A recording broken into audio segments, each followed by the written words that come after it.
has some good points. Only good points. Oh, I don't have a good point. I have a question. What your question?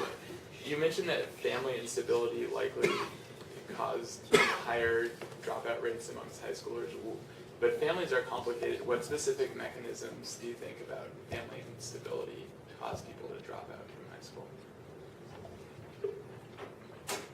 Well, that's easy. Okay. I don't like easy questions. I mean, it's easy in the sense you can see pretty clear mechanism. And where's Dan? Is he around today? Oh, Dan, well, you're working on exactly that problem. You tell him. You give him the answer. I would say it has something to do with early childhood development, and like Professor Becker was saying, these families are pretty unstable, and so if there's no father around, the mother's working a lot, then there won't be much investment in the kids at these crucial periods at young ages, and then they won't even be prepared to take on school, and they won't be ready to graduate from high school even if they wanted to.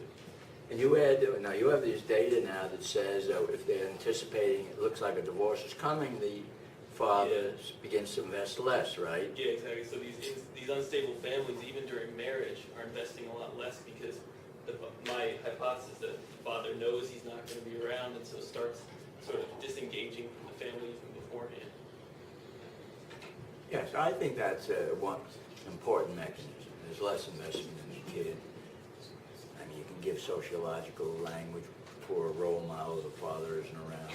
So my prediction would be these hurt boys more than girls. I don't know if there's any evidence on that. At least it hurts boys more than girls on behavioral problems. I mean, boys tend to have more behavioral problems anyway, but divorce seems to hurt them especially. Yeah, the theory would sort of suggest that. So that would be, I think, the main. There may be other mechanisms, but I think, you know, you're in a family where the parents are fighting a lot, and then they get divorced. It doesn't make for a very good environment, and so on. And you may not be learning very well and develop behavioral problems and the like. Okay. Yeah. So, you mentioned that there isn't an obvious direction capital market for people that want to fund their college education plans. We also make the assumption that there's risk in doing progressive tax, where maybe decreasing that incentive to go to college.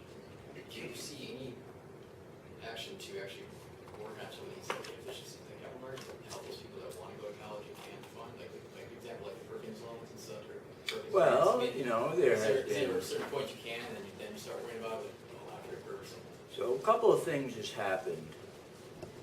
One, you know, there's been an increase in availability of